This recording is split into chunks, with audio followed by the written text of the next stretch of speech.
while I sit here and relax today, Mom's going to be nice and make me one of my favorite desserts. She's going to be in the kitchen making a chocolate bread pudding. Let's see how she makes it. Michael's favorite bread pudding is chocolate. So today we're going to make a good chocolate bread pudding. Now all chocolate puddings are not the same, so this is good, the best recipe I've found. What I've done, I had a 14-ounce French bread loaf, and I've broken it up into sort of, these are bite-sized pieces. They look really big, but once they get all filled up with the pudding and stuff, they kind of break down. I've broke them down, and I have 2 cookie sheetfuls. I'm going to put them in an oven, 325, and I'm going to kind of let them dry out just a little bit. It takes just about 10 minutes. Okay, I have put in my pan 2 tablespoonfuls of a softened butter, and that is just so that it will melt down faster. And to that I'm going to add 4 cups of half and half.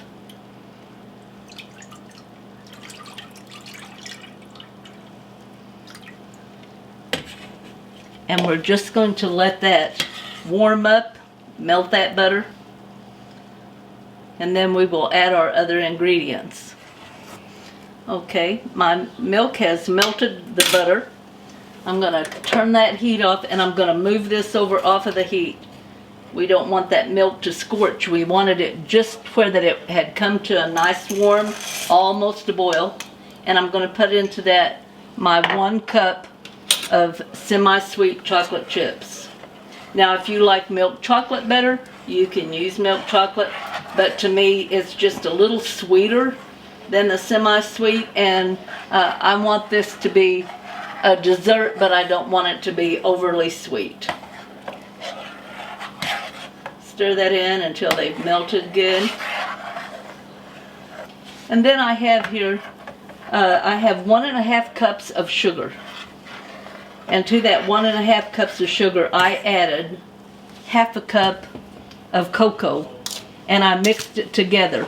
And the reason I mixed it together is it will absorb the milk and the stuff better as you mix it, and it doesn't lump up quite so bad. It just makes that cocoa mix in better with your hot milk.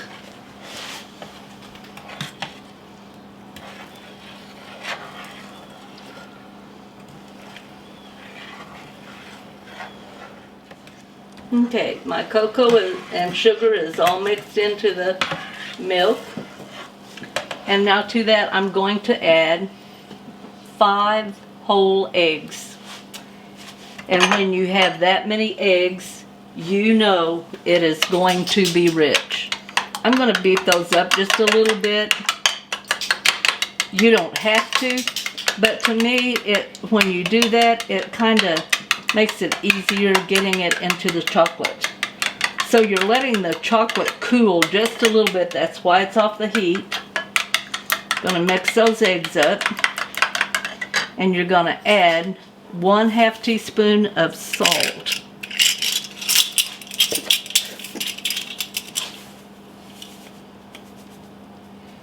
And believe it or not, I'm adding that to the eggs.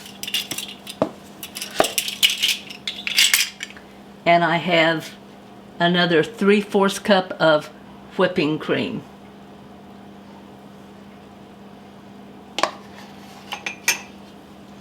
Just kind of mix those together. It can be stringy, it doesn't matter.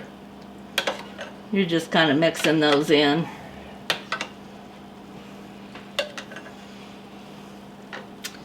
And then you're going to add that to your chocolate mixture.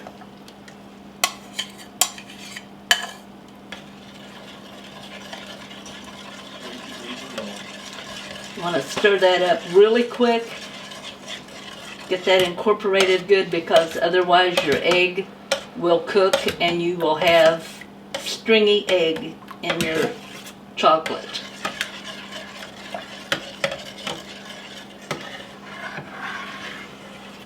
Okay, I have put my bread over here in a big pan, and I'm going to take this chocolate and just pour it over the bread.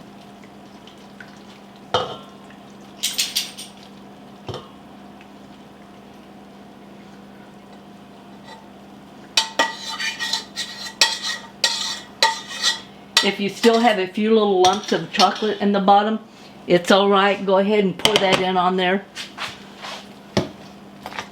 And then we're going to push that bread down into the chocolate mixture, get it all coated. We're going to put that into the refrigerator. And this we're only going to leave in there for about 4 hours. Now you can leave it up to 8 hours if that works better for you. If you've got to go to work and it's going to be 8 hours before you get home, you can do that. We're going to cover it with a piece of plastic, put it in the refrigerator for 4 hours. Okay, it has been in the refrigerator for 4 hours, and I'm going to transfer it to this 13 by 9 baking pan, and I've buttered the inside of it generously with 1 tablespoonful of softened butter. And then I'm just going to pour this in there. Now this has quite a bit of like liquid that's in the bottom of it. And that liquid will get nice and thick as it bakes because it has all of those eggs in there. So we're going to kind of try to even that out a little bit so that there's an even amount of bread, and kind of put that down in there. You don't want it totally smooth. You want it to be a little lumpy on top, and that is just because we're going to make a topping and put some good old nuts on top whenever this is finished. Now this is going to cook for 1 hour in a 350-degree oven. Make sure I get every little bit of that in there. Alright. Okay, my bread pudding is just about finished, and I want to put a few of these nuts on there. I like pecans because they have a mild flavor, so I have broken up some pecans into just about a fourth to where they're different sizes.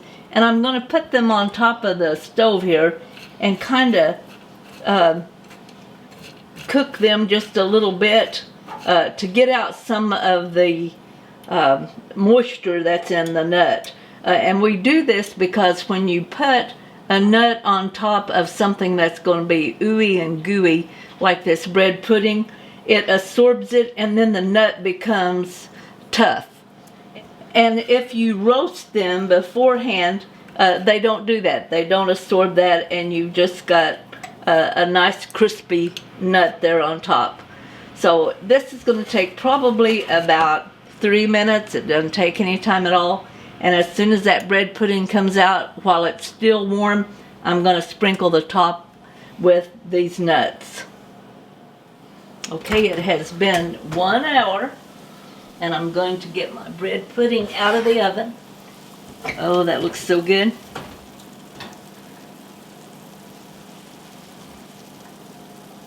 See, there's just a little jiggle to it. Yeah, that's going to be good. Okay, I'm going to sprinkle these nuts on here.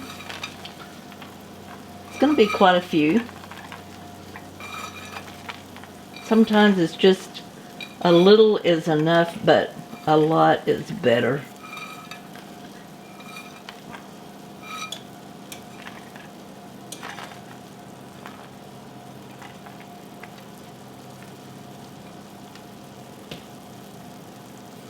There we go. Chocolate bread pudding.